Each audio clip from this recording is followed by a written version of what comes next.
1 de Pedro, capítulo 1, do 13 ao 25. Não vamos ler todos os versículos por causa do longo texto e também do nosso tempo, né? Mas vejamos aqui o 13 e o 14, por exemplo. Diz assim na versão King James Fiel, 1611.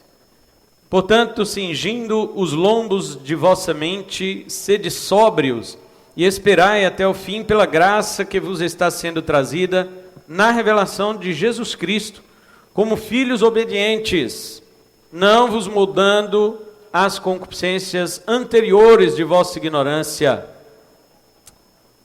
Mas como é santo aquele que vos chamou, sede vós também santos em toda a vossa maneira de viver. E também no versículo 18, versículo 22. Visto que vós tendes purificado as vossas almas pela obediência à verdade, através do Espírito ao amor não fingido dos irmãos, vede para que ameis uns aos outros fervorosamente e com o coração puro. Amém?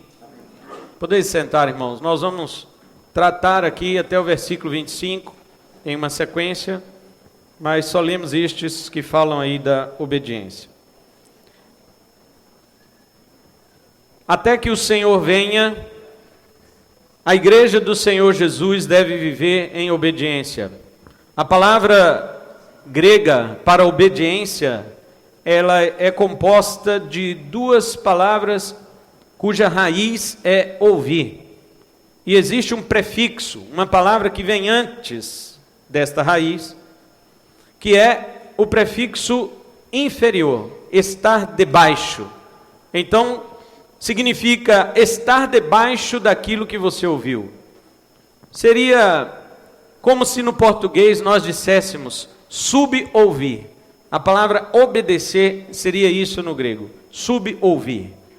Então nós temos uma missão, um dever de colocarmos-nos debaixo daquilo que nós ouvimos. O que nós ouvimos é o mandamento do Senhor. E nós temos que nos sujeitar a estes mandamentos. A palavra de Deus não é para ser uma escolha. A Bíblia não é uma opinião que você escolhe o que você vai obedecer ou não.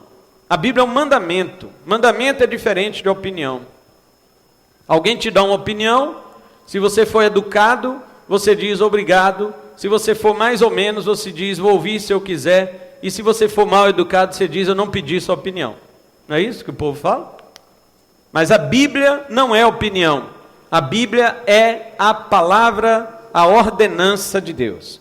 Então a igreja, até que Jesus volte, ela deve viver em obediência. Ela deve viver em obediência porque ela é escrava do Senhor. Os crentes são escravos do Senhor. Escravo não escolhe. Escravo, ele tem, na realidade, um dever. E o dever é obedecer ao seu Senhor. Nós também somos filhos de Deus. E por ser filhos, o dever do filho é obedecer. A igreja também é peregrina. E por ela ser peregrina nessa terra, ela não tem liberdade de fazer escolhas nesta viagem. Você é um peregrino para o céu. E um peregrino não faz escolhas. Ele simplesmente ignora tudo que está ao seu lado, tentando distraí-lo para chegar ao seu alvo e chegar ao seu objetivo. Nada há aqui que deva prender a nossa atenção ou afastar do nosso dever para com Deus. Portanto, o dever da igreja é viver em obediência à palavra de Deus. Este é o ensinamento que Pedro tem para nós e é o que nós vamos tentar esclarecer hoje aqui. Nossa obediência até que o Senhor venha, de acordo com Pedro, neste primeiro capítulo, envolve três coisas. Primeiro, santidade. Segundo, temor. E terceiro, amor. E é isto que nós vamos ver, como Pedro nos ensina sobre os aspectos da obediência. Primeiramente, obediência em santidade. Do versículo 13 ao 16 que nós lemos, a Bíblia diz que devemos cingir os lombos do nosso entendimento. Lombo é cintura. Mas Pedro não diz para você cingir sua cintura. Ele fala para você cingir a cintura do entendimento. Para você entender isso, você deve compreender que na época de Jesus, na época dos apóstolos, os escravos, eles vestiam as suas túnicas longas, mas na hora do trabalho, para estar prontos para servir ao seu Senhor, eles levantavam a sua túnica até a altura dos joelhos, das coxas, e prendiam aquela sobra de pano com o seu cinto no lombo, na cintura, porque ele teria mais agilidade, as suas pernas, elas teriam mais espaçamento, do que se a túnica estivesse até lá embaixo. Ele teria mais mobilidade para atender o seu Senhor. Quando Pedro diz cingir, ele está falando amarre, levante a túnica do teu entendimento e amarre aquela sobra na cintura do teu entendimento. Ele está dizendo, esteja pronto para você ouvir, entender e obedecer. Esteja pronto para ouvir, para entender e praticar. Há muitos crentes que praticam a palavra de Deus, porém eles não entendem. E se não entenderem, eles não podem, de hipótese nenhuma, fazer a vontade do Senhor. Porque Deus não aceita que se faça a sua vontade como nós queremos, mas como Ele quer. A mente cristã deve estar assim, cingida, pronta para agir. Mas se você não tiver uma mente cristã, inteligente, você não vai saber o que você vai agir. E Pedro diz que isto é com base na revelação futura. Ele diz, não amolde seus desejos antigos. Não faça isto por causa daquela época você vivia na ignorância. Você vivia na ignorância. Nós somos filhos da obediência. Pedro usa a mesma palavra que Paulo em Romanos 12:2. Se esquematizo, você se conformar, se igualar ao esquema, se igualar ao esquema deste mundo. Paulo diz isso em Romanos 12, mas Pedro diz aqui para você não se conformar à ignorância. Veja como primeiro ele diz que a sua mente deve estar habilitada, e agora ele diz que lá no mundo você era um ignorante. Irmãos, a Bíblia, ela não diz que o homem sem Cristo é inteligente. Sem Cristo, ele tem a sua inteligência humana, mas para Deus ela não serve de nada. O homem com sua inteligência humana, com sua sabedoria humana, o apóstolo Paulo diz em 1 Coríntios capítulo 1, que ele é impossível encontrar Deus. Deus não permite que o homem o encontre.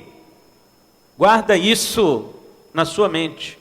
Deus nunca permite que o homem o encontre. Porque se Deus deixar com que o homem o encontre, o homem terá glória para si mesmo, e ele vai dizer, eu encontrei Deus. Deus não permite. Paulo diz que Deus, na sua loucura, ou na sua sabedoria, que o mundo considera loucura, Deus se escondeu dos sábios, dos entendidos, dos filósofos, dos grandes, dos estudiosos, dos escribas, dos inquiridores deste século. Deus se escondeu deles e revelou somente aqueles que nada são. Deus se revelou àqueles... Corta ele para mim, por favor. Deus se revelou àqueles que o mundo considera nada. Deus se revelou àqueles que o mundo considera fraco, que o mundo considera vil, que o mundo considera perturbado, que o mundo considera como ninguém. Deus escolheu estes para se revelar. Deus é quem se revela, não é o homem quem o busca. Por quê? Para Deus a sabedoria do homem é loucura. O mundo acha que a sabedoria de Deus é loucura. O mundo acha, mas Deus tem certeza que a sabedoria do mundo é loucura. Então, Pedro diz, não se conforme com o que você era antigamente. Você já pensou um cristão vivendo como ele vivia antes? Isso é tolice. Quando você se conforma ao seu pensamento antigo, você se torna como o mundo, tolo. O mundo é ignorante, é sem conhecimento, ele é tolo. Mas o cristão é conhecedor, sua mente é renovada, é cingida, é inteligente e é esperançosa. Então Pedro usa uma base bíblica, Levítico capítulo 11, 45, também Levítico 19, 2 e Levítico 20, 26, que nós devemos ser santos como é santo aquele que nos chamou. Ele diz o seguinte: a sua mente já está renovada? Sua mente já está pronta para trabalhar? Você já entendeu o que é ser crente? Você entendeu isso? Você está achando que ser crente é que Cristo morreu na cruz para que você alcance bênçãos materiais? É para isso? Você está achando que Cristo morreu na cruz para te dar um carro zero? Você está achando que Cristo morreu na cruz para te dar uma casa nova? É com isso que você está preocupado? Pedro diz, isso é mente ignorante, tola, ridícula. A mente cristã, ela sabe que Cristo morreu pelos nossos pecados. Ele morreu para destruir aquele que nos destruía, para vencer aquele que tinha o poder da morte, que é o diabo, que era o nosso escravizador. Foi para isto que Jesus morreu. Então não viva mais como antes. Seja santo como é santo aquele que te chamou. Quando o crente diz que é chamado por Deus não vive em santidade, ele está zombando daquele que o chamou. Ele está quase que dizendo, Deus é impuro, porque Ele me chamou e eu vivo na impureza. Então, se você é chamado por Deus, não seja como antes. Por que Deus chamaria você se fosse para você viver como você já estava lá? Então Ele te deixava lá. Ele não te chamaria. Então o chamado de Deus subentende santidade, ou seja, se você foi trazido pelo Evangelho, você foi trazido para ser separado deste mundo na prática e no pensamento, porque é assim que Deus que nos chamou é. Ele é assim, santo e separado. Terça-feira dessa semana, agora nós estudamos o atributo da santidade de Deus. Deus é separado de sua criação, Deus é separado do pecado da sua criação, da queda. Deus é separado de qualquer coisa que Ele criou. Deus não pode ser atingido pelos males. Deus não pode ser atingido pelo mal, pelo pecado. Deus é santo, Ele é separado de tudo. Deus tem uma separação transcendente e tem uma separação moral de todas as suas criaturas. E como Ele te chama para ser seguidor dEle, Ele diz, santifique-se, separe-se. O filho da obediência, portanto, ele vive em santidade. Olha o que Pedro diz aí no verso 14. Como filhos da obediência, não vos moldeis as paixões anteriores da vossa ignorância, mas seja santo como é santo aquele que te chamou. Então, enquanto Cristo não vem, a igreja vive em obediência, e o primeiro dever dessa obediência é uma vida de santidade. Santidade não é impecabilidade, isso é para Deus, porque Ele realmente não peca. Mas santidade para nós é separação. A segunda prova da obediência que você tem para Deus é a obediência no temor. Está no versículo 17 até o 21, diz assim: e se invocais como Pai aquele que sem acepção de pessoas julga, segundo a obra de cada homem, andai o tempo da vossa peregrinação aqui em temor. Pedro parece estar dizendo o seguinte: você é filho de Deus? Afinal, se você invoca Ele como Pai, logo você está afirmando que é filho. Então porte-se com temor. Primeiro, porque você é filho. Todo filho tem que temer o pai. Segundo, porque Deus julgará cada um segundo suas obras. E como foi dito hoje pela manhã, nem mesmo nós escapamos do juízo de Deus.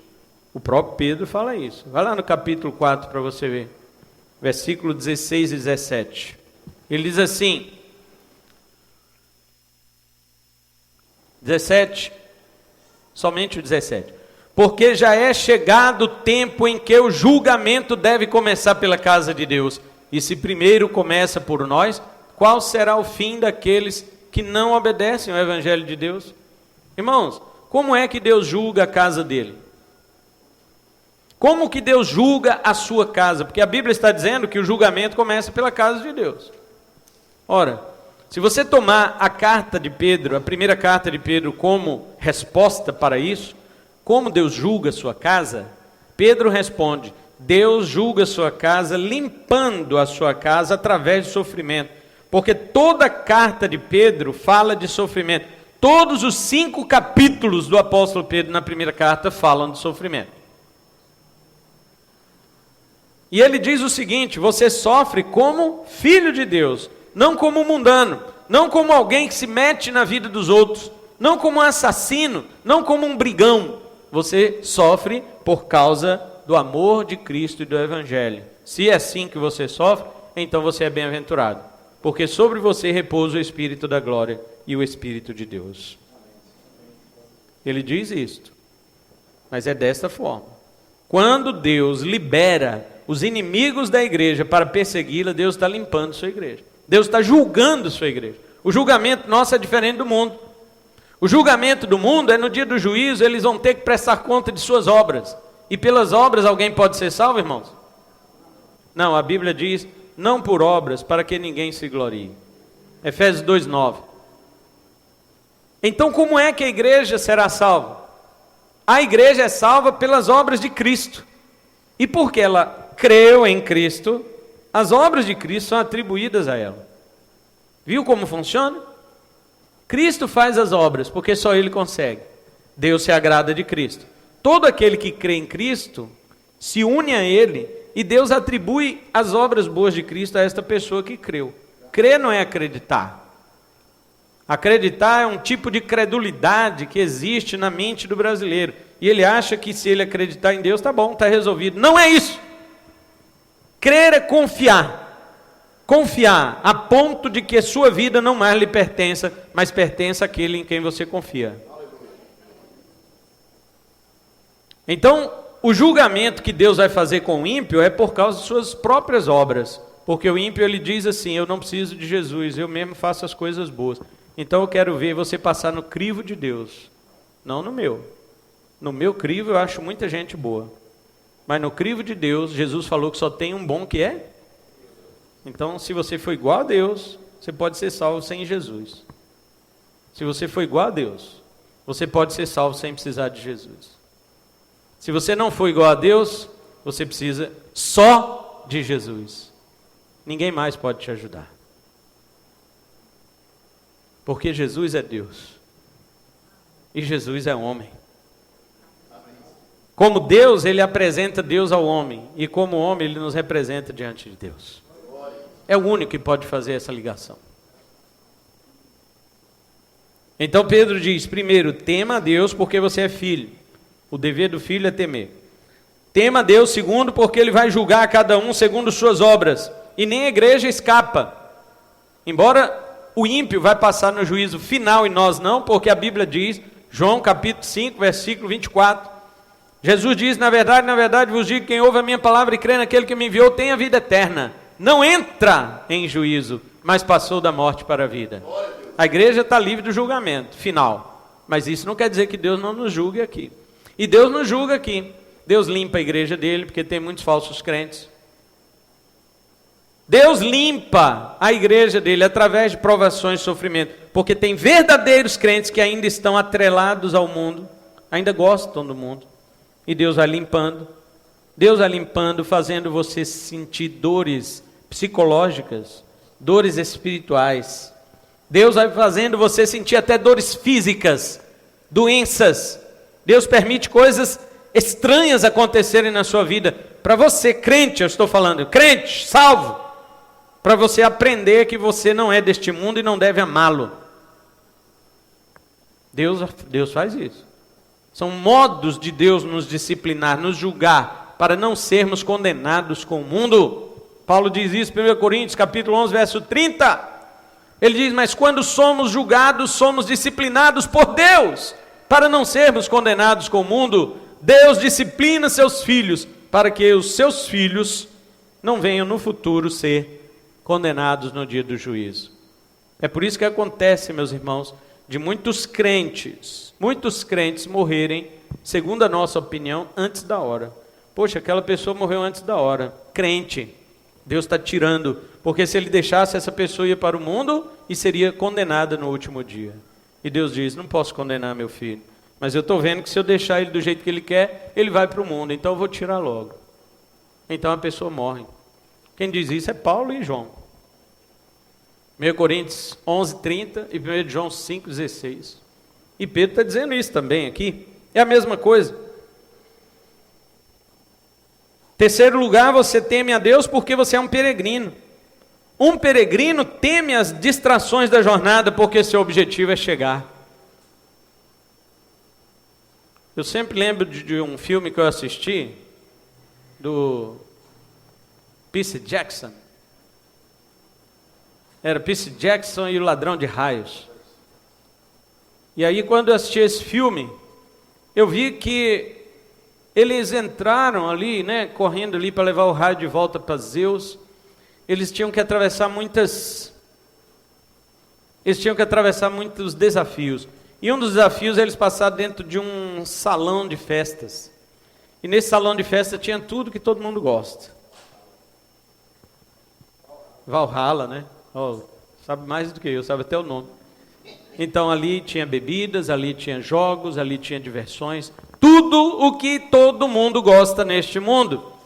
E tinha uma bebida que era oferecida, um néctar que era oferecido para eles, o néctar de lótus, que se eles bebessem aquilo, eles perdiam a noção do tempo, e eles ficavam então distraídos com tudo, pensando que estava passando apenas alguns minutos, mas quando eles chegavam lá fora, já haviam passado semanas. O diabo oferece o néctar de lótus para todas as pessoas, e quer oferecer para os crentes, e os crentes muitas vezes estão distraídos, pensando que há muito tempo, mas foi cantado pelas irmãs aqui hoje, resta pouco tempo. Você não tem mais tempo para tomar o néctar de Satanás. Você não tem mais tempo para viver do seu jeito, se distraindo com as coisas deste mundo, porque a sua jornada, ela tem um destino, e não há mais tempo para você fazer paradas desnecessárias. Quarto, porque o preço que foi pago por você não foi de coisas perecíveis, como prata ou ouro, verso 18, mas o preço altíssimo do precioso sangue, como de um cordeiro sem defeito e sem mancha. Você foi resgatado ou comprado, este é o sentido da palavra resgatar, do fútil procedimento. Algumas versões dizem, vã maneira de viver, ou vida inútil. A Nova Bíblia Viva diz assim, vocês foram comprados do caminho que seus antepassados tentaram seguir para chegar ao céu. Eles tentaram por suas forças, eles tentaram pela lei, eles tentaram pelas obras, mas não podem chegar. Tudo isso é fútil, tudo isso é inútil. Seu esforço nada vale para você chegar ao céu. Você foi comprado é disso, você foi resgatado disso. Deus está mostrando que você entra para o céu pelo preço do sangue de Jesus, não é pelo fútil procedimento dos seus antepassados, não é pelo caminho que os seus pais te legaram. Você entra no céu pelo preço do Cordeiro, do sangue puro que Ele derramou na cruz por nós. E Pedro diz, Ele foi conhecido antes da fundação do mundo, verso 20, o que é isto? Sabemos que o verbo conhecer na Bíblia é ter intimidade. Quem foi que teve intimidade com Jesus antes da fundação do mundo? Foi o Pai. Ele disse em João capítulo 17, verso 24, ele diz ao Pai, Tu me amaste desde a fundação do mundo. O Senhor me amou, ou seja, o Senhor me conheceu. Conhecer é ter uma relação íntima. A relação do Pai e do Filho era íntima desde a eternidade. E Pedro diz, de fato ele foi conhecido desde antes da fundação do mundo, mas agora, por amor de vós, ele foi revelado. Ó queridos, na eternidade passada, por amor do Pai, ele foi conhecido. E agora, por amor de nós, ele foi revelado. Você só pode conhecer Jesus pela revelação. Nunca pela especulação. Nunca pela sabedoria humana. Nunca pela sua suposta inteligência, que para Deus não vale nada. Eu vejo as pessoas se matando de estudar. Eu não sou contra estudar. Eu gosto muito de estudar. Mas estudar não é o que o mundo diz que é estudar. Não é. O mundo quer te encher de informações que te distanciam de Deus. O mundo quer te encher de informações para que você, com o cérebro inchado destas informações, ache que você tem condições de fazer aquilo que você quer. E você diz assim, eu penso por mim mesmo. Aí quando você...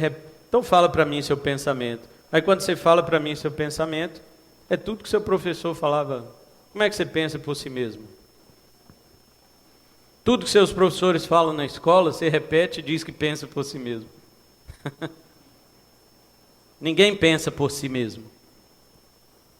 Todo mundo é induzido por alguma coisa. E eu quero ser induzido, conduzido pela palavra de Deus. Porque somente ela tem um pensamento eterno e verdadeiro. Somente Deus sabe todas as coisas como elas de fato são. Os homens especulam, Deus sabe. E eu vejo que estas pessoas hoje, elas querem com a sua suposta inteligência conhecer Deus, ou chegar à conclusão que Deus não existe. Tanto aquele que chega à conclusão que Deus não existe, como aquele outro que por seu próprio entendimento chegou à conclusão de um certo Deus, todos dois estão nas trevas, ignorantes, perdidos. Perdidos. Existe um escritor aqui no Brasil, muito considerado, inclusive muitos cristãos o consideram demais, e acham que ele é cristão, porque ele dá entrevista nas reportagens, nos podcasts, ele dá entrevista dizendo que ele encontrou Cristo pelo seu próprio meio. Ele mesmo foi pensando, estudando e descobriu sobre Jesus. E ele é um cristão, mas ele não é de igreja. Ele é um cristão. Ele é seguidor de Cristo, mas ele não tem nada a ver com a igreja. E todo mundo olha para esse cara e fala, palmas, palmas, Tocantins para ele.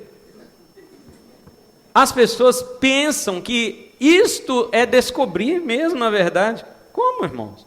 Como você pode descobrir a verdade? Pega essa criancinha de colo que está aí, ou até mesmo sua criança de 2, 3 anos, e jogue xadrez na frente dela em silêncio, para ver se ela descobre o que significa aquilo. É claro que não. Ela só vai descobrir se você revelar. Deus não pode ser especulado e descoberto dessa forma. Ele somente se revela, e a quem Ele quiser. Mateus 11, 27. Eu me revelo a quem eu quiser. Então, Deus conheceu Cristo. Deus o trouxe para que nós o conhecêssemos. E Pedro diz que Ele derramou seu sangue como de cordeiro puro. Porém, ele diz, Deus não deixou o filho dele na sepultura. Versículo 21. Ele fala, olha, e por ele credes em Deus. Por Jesus você crê em Deus. Ninguém pode crer em Deus sem ser por Jesus. É por isso que o mundo fala, eu creio em Deus. Mas você fala, você crê em Deus conforme Jesus ensina? Não, então você não crê em Deus. Você só pode crer em Deus se for do jeito que Jesus ensinou. Porque o único que conhece Deus é Ele. Como você pode crer em Deus diferentemente daquilo que o único que conhece Deus disse? Como? Agora você é outro que conhece a Deus fora Jesus? Você é aquele que subiu ao céu e foi lá conhecer Deus? Jesus disse a Nicodemo, João 3,13, ninguém subiu ao céu, senão aquele que de lá desceu, o Filho do homem que está no céu. Jesus disse, ninguém foi até o céu para conhecer a Deus. É isso que ele está dizendo. O Filho do homem que está lá é que desceu e então revelou Ele. Ou você conhece Deus do jeito que Jesus revelou, ou você não conhece Deus nenhum. Não tem uma terceira via. As pessoas dizem, eu creio em Deus, mas que Deus? É o Deus que Jesus fala? Pedro está dizendo, por Ele por Cristo, credes em Deus. E olha o que Deus fez. Ainda no 21 ele diz, este Deus que o ressuscitou dentre os mortos. Mas não foi só isso. E lhe deu glória. E lhe deu glória. Aleluias.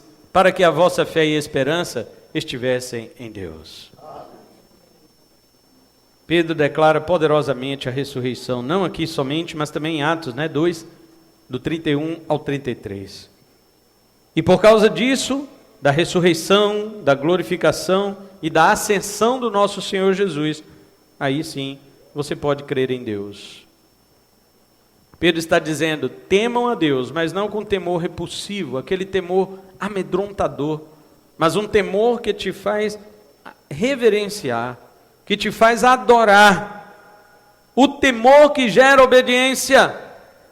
Esta é a forma que vive o cristão durante o tempo da sua peregrinação, visto que Deus julgará todos, menos seus filhos, porque o seu filho já derramou o seu sangue por eles.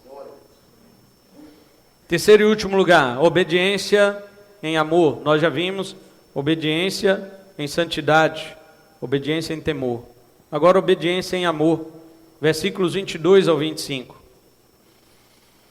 Visto que vós tendes purificado as vossas almas pela obediência à verdade, através do Espírito ao amor não fingido dos irmãos, vede para que ameis uns aos outros fervorosamente com o coração puro. Finalmente, Pedro diz que nossa obediência à verdade traz purificação para a alma. Quem obedece à verdade, purifica sua alma. Ninguém pode ser puro por si mesmo. Ele tem que ter um padrão. O padrão da santidade, quando ele submete a este padrão, que gera obediência, a sua alma é purificada. Crente quer ser santo? Obedeça. Obedeça ao padrão de Deus, que é a palavra de Deus. Mas esta purificação que Pedro está falando aqui, tem em vista o amor fraternal, que aqui na minha versão diz o amor dos irmãos, não fingido e intenso. Intenso. A vida cristã de obediência e pureza nos leva ao amor entre os irmãos. Você não tem escolha. Você tem que amar o seu irmão, e isso intensamente e sem hipocrisia. Esta é a palavra que Pedro usa, apócrites. No grego significa puro, genuíno, que procede de um coração verdadeiro. É assim que eu tenho que amar meu irmão. Pedro não está falando para você amar assim o seu inimigo, o não cristão, não. O não cristão, o nosso inimigo, aquele que nos persegue, temos que amá-lo com amor agape, o amor desprovido, tanto de sentimento, mas revestido das obras de Cristo. Agora, aos irmãos, Pedro está dizendo, ame, sem hipocrisia, sem fingimento, tá? E intensamente. Intensamente. Lembra uma vez que eu pregando em Tessalonicenses, eu disse que o amor entre os irmãos deve dar frio na barriga. O amor deve mexer com os nossos intestinos. É isso que diz a palavra de Deus. Qualquer tipo de amor diferente disso é falso e nega que você é crente. Se você pergunta, como isso pode ser possível? Como é possível amar desse jeito o meu irmão? Pedro responde no versículo 23. Na NVI ele diz assim, vocês foram regenerados, não de uma semente perecível, mas imperecível, por meio da palavra de Deus, viva e permanente. Se fosse por você mesmo, Pedro diz, isso iria murchar. Olha o que ele diz depois. No 25, no 24, ele diz assim, como está escrito, toda a humanidade é como a erva, e toda a sua grandeza é como a flor da erva. A erva murcha e a flor cai, mas a palavra do Senhor permanecerá para sempre. E Pedro diz no 25, essa é a palavra que foi evangelizada a vocês, sim ou não? Olha bem, agora veja a sequência. Alguém veio e evangelizou você, com essa palavra que não murcha. Presta atenção. Alguém te evangelizou com a palavra que não murcha, que não perece. Você foi regenerado por esta palavra. Aqui está uma prova bíblica que a regeneração precede a fé. E que a regeneração vem pela pregação da Escritura. Não é porque você quer. Você não nasce de novo porque você quer. Nem da sua mãe você nasceu porque quis, quanto mais do Pai Celestial. A Escritura foi evangelizada a você, diz o apóstolo. Por causa disto, você foi regenerado. Deus te concedeu uma nova natureza, que é semelhante a esta palavra. A palavra murcha? A palavra perece? Não. Então essa natureza que ela te deu também não perece. Ela também não murcha. É por causa desta nova natureza que você recebeu, pela pregação, pela evangelização da palavra que lhe foi dada, que você recebe uma nova natureza que lhe capacita a amar o seu irmão de uma forma intensa e verdadeira. A resposta é essa. Como eu posso amar meus irmãos em Cristo de maneira verdadeira, sem hipocrisia e de forma intensa? Se você nasceu de novo. Se você não nasceu de novo, você ouviu muito bem hoje pela manhã. Sua velha natureza não vai amar o seu irmão. Ela pode gostar, ter algumas afinidades, ela pode escolher algumas pessoas legais para você caminhar, mas cristão ama cristão pela nova natureza que ele recebeu, da palavra que ele ouviu quando lhe foi evangelizado. Se a palavra de Deus é imortal, então a nova natureza que você recebeu também é. Uma vez que você nasceu de novo, você não desnasce. Você não desnasce. Porque a palavra de Deus é viva e... No texto de Pedro. Em Hebreus é isso. Mas no texto de Pedro ele é o quê? Viva e... Ficou mudo agora? Viva e permanente. Viva e eterna. Viva e constante. Ela é viva e perene. Ela não volta atrás. É uma palavra que começou e vai adiante. A palavra de Deus que é viva e permanente. Assim ela produz em você também uma nova natureza que é viva e permanente. Quero encerrar dizendo, irmãos, para você, o maior exemplo de obediência em vida foi o nosso Senhor Jesus. Hebreus 5:8 diz que embora Jesus fosse o Filho de Deus, teve de aprender por experiência própria o que era obedecer por meio daquilo que sofreu. Diante do sofrimento, Cristo, diz Pedro, nunca retrucou quando foi insultado. Quando sofreu, não fez ameaças, deixou seu caso nas mãos de Deus, que sempre julga com justiça. Capítulo 2, 23. Por causa de sua obediência, diz o apóstolo Paulo, Deus o exaltou sobremaneira. Filipenses 2, 9 a 11. Pedro também diz isto, capítulo 3, 22. Olha o que Pedro diz. Cristo foi para o céu, sentado à direita de Deus, com todos os anjos e poderes do céu, curvando-se diante dele e obedecendo-lhe. Isto é a exaltação que o Pai deu como prêmio para o seu Filho que o obedeceu, através do sofrimento. E o apóstolo diz que assim como foi com Cristo, nós também devemos aceitar a mesma postura. Capítulo 4, 1, ele diz, uma vez que Cristo sofreu e suportou a dor no seu corpo, vocês devem ter uma atitude semelhante. Devem estar prontos a sofrer também. E a recomendação final de Pedro 4,19. Portanto, se vocês estiverem sofrendo segundo a vontade divina, continuem a fazer o que é direito e entreguem-se aos cuidados do fiel Criador, pois ele sempre cumpre as suas promessas. A promessa dele é que um dia seu filho voltará. Aquele mesmo que teve que obedecer por experiência própria através do sofrimento. Aquele mesmo que deixou com que os homens lhe maltratassem e nunca injuriou a nenhum deles por causa disto. Aquele mesmo que no dia da sua prisão, na madrugada da sua prisão no jardim do Getsêmani, deixou que os homens o prendessem, que os homens o batessem, que os homens o escarnecessem, cuspissem nele, tirassem sua roupa, colocassem nele um traje parecido de um rei, porém com tom jocoso e zombeteiro, permitiu que lhe colocasse espinhos na sua cabeça, em forma de coroa, zombando do reinado de Cristo. Seu sangue começou a escorrer muito antes da cruz, através das chibatadas que ele tomou nas suas costas, através dos socos que ele tomou pelo seu rosto, dos cravos que finalmente penetraram os seus pulsos e os seus pés naquele madeiro sangrento. Este mesmo que foi exposto à vergonha, e mesmo diante do tribunal, quando as pessoas entravam em contradição para julgá-lo, para acusá-lo, a Bíblia diz que ele ficou em silêncio. Por que Jesus não falou nada?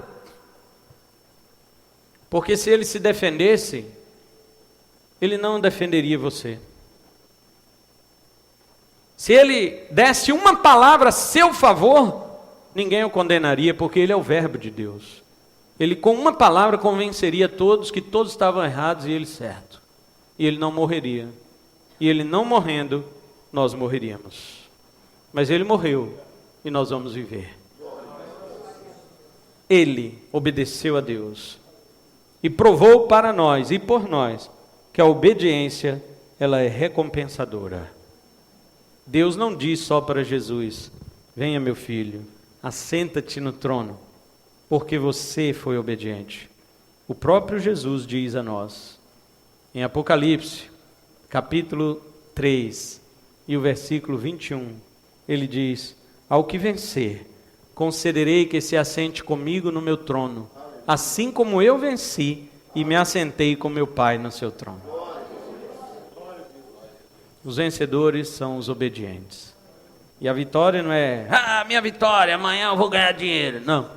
A vitória é que você, mesmo sofrendo, mesmo sendo perseguido, mesmo morrendo por amor de Cristo, ninguém pode tocar no seu destino eterno.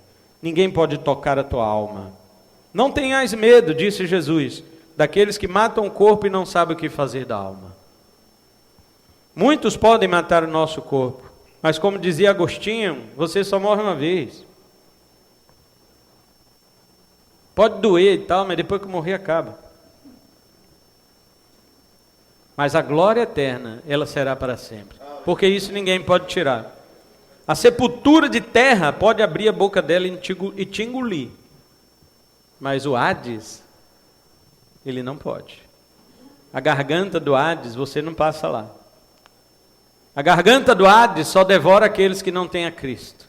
Enquanto a terra come seu corpo, o Hades devora sua alma. Mas o cristão não. A terra pode comer o corpo do cristão, mas lá na glória, sua alma aguarda o dia da ressurreição, que a própria terra vai ter que dar conta deste corpo glorificado, e juntar-se-á a sua alma, que já está em glória com Cristo, para viver no novo céu e na nova terra, onde habita a justiça.